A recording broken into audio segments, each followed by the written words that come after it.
We are here with the Kordz guys here at Integrate 2024. Do we mind just going through first some introductions, starting with Josh? Yeah, my name is Josh Mooney, Product Manager for Kordz Australia. G'day, my name is James Chen. I'm the Managing Director of Kordz International. Welcome. And I'm Greg Parasitides, Managing Director for Kordz Australia. Welcome to the show. Awesome. So how's the show been for you guys so far? It's been amazing. Yeah. We've had numerous customers, new and existing customers come through, and it's been obviously great to catch up with everybody from last year. But new customers have been amazing. Their response to the product and new products especially has been truly sensational. And we went through the products before, and one of the big things that you guys are focusing on this year is Wi-Fi 7. And could someone just explain a little bit about some of the products you have to enable Wi-Fi 7 and why that's important to Kordz? Yeah, so we just recently did a podcast for Wi-Fi 7, and Wi-Fi 7 is the new ratified standard. The benefits of it is that we're going to have much better and faster connectivity. The number of devices that we have is a lot more. So interference is a lot more. Handing off is a lot more difficult. So we're going to deal with a lot more of those challenges. One of the things that we talked about is the importance of a really solid backbone, because there are so many devices now jumping on board that actually are constantly on board. Whereas the internet before, you just switch on your computer, you'd access all the information, and then when you're done with it, that was it. It was like a phone call. So the conditions are now very different. So there's really a requirement for people to wire everything as much as they can, and then the Wi-Fi situation is for all the convenience of the hands-free operation, but it can no longer be the security system or the control system, the lighting system, all these things that we're integrating into the spaces that we live in. Yeah. Cool. And the infrastructure behind Wi-Fi 7, you touched on it briefly, how everything needs to be cabled properly. Yeah. It's really important now that we're using an infrastructure that's capable of 10 gigabit bandwidth being pushed through those cables, because that's what Wi-Fi 7 requires to operate properly and at the speeds that you need for that system. So, we've made innovations in our cabling. Standard Cat6A shielded cabling is very thick, hard to work with, hard to terminate, all that type of stuff. So we've developed our patch cords in Slimcat 28 gauge, and now our structured cabling Slimcat Cat6A shielded in 28 gauge, which just makes things a whole lot easier to apply to those projects that require Wi-Fi 7. And I guess one of the things that people don't realise is the amount of cabling that you now need to put in. This is kind of like one bundle of maybe several bundles. Yeah. And to get something like this in a house or even in your equipment rack is actually quite thick. Yeah. But this is the type of thing, Cat6A is the type of thing that you need to install.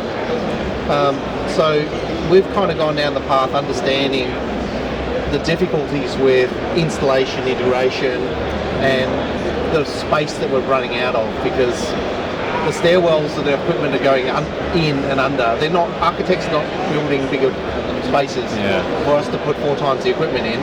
The equipment's getting smaller, but there's more heat, etc., etc. Yeah. So that's why we created a product called Slimcat, and you can physically see the difference. That it's kind of like even less than half the size.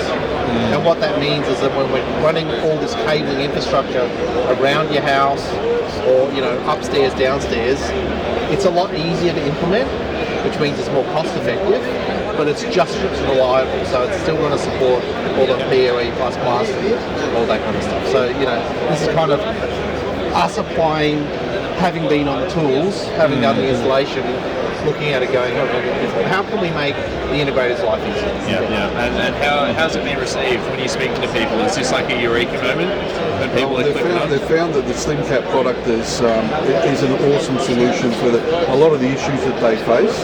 And in many cases, they find that terminating such a product, a normal Cat6A product, is time-consuming but also costly.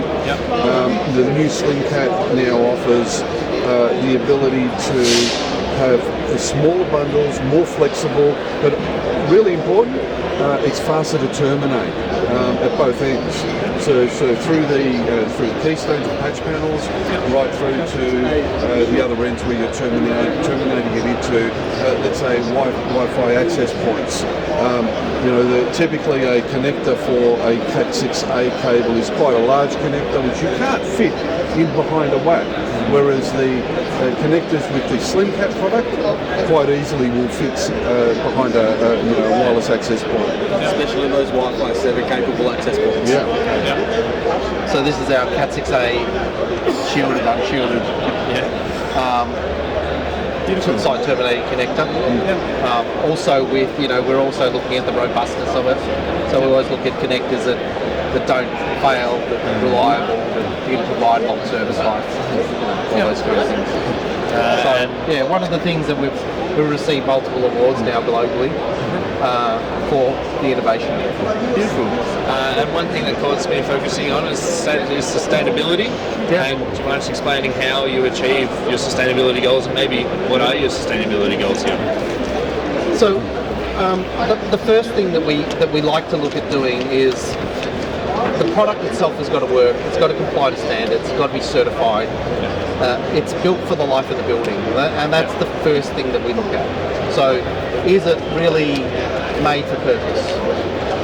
We want things to be used and reused. So, all of our cables and connectors can be plugged in and recycled and used physically as cable products. Number one, that prevents the product from being waste. From needing to be recycled in the first place, which uses additional energy. Whenever we're recycling something, there's always something that goes into landfill, which is not something that's desirable because most plastics are petrochemical products. So that's the number one thing. So make it really well, make sure that it works and complies by having good, manufacturing process, ISO 9001 process is the process for making something engineered for purpose, the roundabout. The second certification, the ISO, I think it's 14046, I think I've got the numbers right, anyway, is for the proper documentation. So the second stage is documentation of process to make sure that you are doing your best to understand all the processes within the manufacturing facility, and that is an international accredited. So our manufacturing facilities all fall under that. We're also looking at, we're in the middle of installing solar panels across all the installation facilities. We use a reticulated water system for cooling manufacturing processes. So there's a lot of recycling and things like that. Once we insure the product, then what we do is we look at, let's look at the packaging. Not only are we looking at the packaging, but we're also looking at cost effectiveness. So what's the best way I can ensure the delivery of the product, but at the same time, make sure that the product is very easy to use. So what we've developed essentially is a recyclable packaging system. We call it the belt pack. So you would essentially buy a carton full of these belt packs, and they come in lengths of 10, belts of 10 I should say. And all this paper packaging is all recyclable. Right? Beautiful. So our techs can take all this stuff either back to the warehouse, or if there's a recycle bin on the job site, chuck it in there and it'll all get recycled. And we've started to roll out more and more recycled packaging on numerous products that we are now bringing out. And it takes time to, change over or develop new packaging for our products. But we're doing the best we can to obviously accommodate, and be eco-friendly as much as possible. Yeah, one of the things we look at is, the integrators' life is really shifting. Right? We're going to a lot more standards. Our industry, in particular CEDIA, we've got documents like RP22. There's other recommended practices that are being made that are now forming standards, that can be formed to standards, that can back up certification. So all of that allows for the move away from this retail mentality, where cables used to come in these horrible blister packs, and then we had for packaging with Windows. Well, now we can go to actually come back full circle to complete cable box, so that the product can be recycled, fully recycled, because we understand that wood products, you know, we can always grow trees. They always take carbon out of the atmosphere.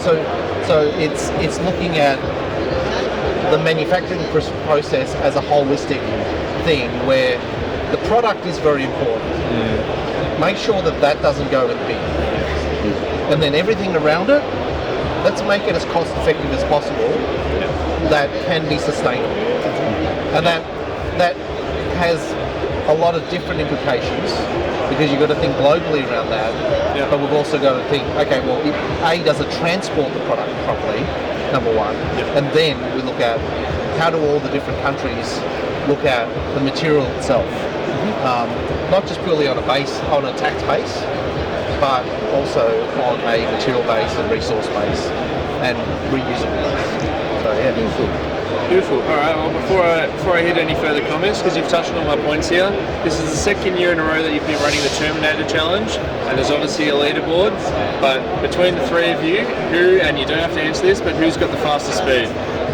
Oh, I don't know. Have you been able to go, James? Well, I think I might have, but Is it under embargo? I'm slower than Greg for sure. I'm definitely slower than Greg as well. All right. There we have it. I don't think anyone's beaten Greg yet. I think I'm still beating everybody, and I lay down the challenge. Come and try it out.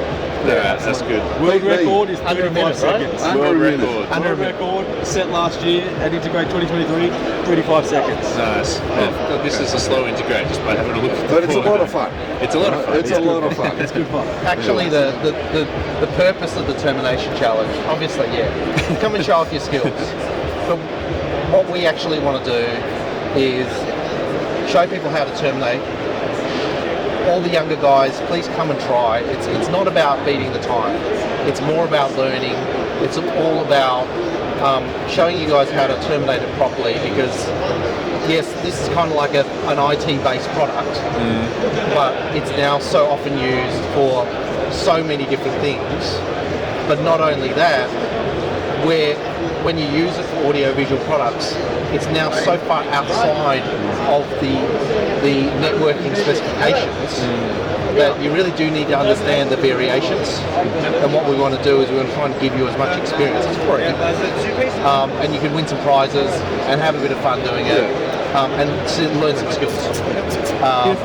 So we'd love to share our experiences and foster that next generation to come in, and they're going to learn new things, and they're going to teach us. I mean, the world's changing, right?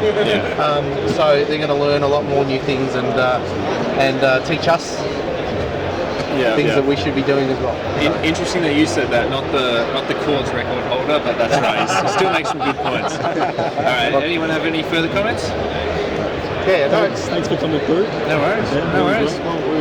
We thank everybody for joining us here at the show, coming and seeing us, and there's still another day to go. So come on down. Lovely. Appreciate you. Yeah, thank you.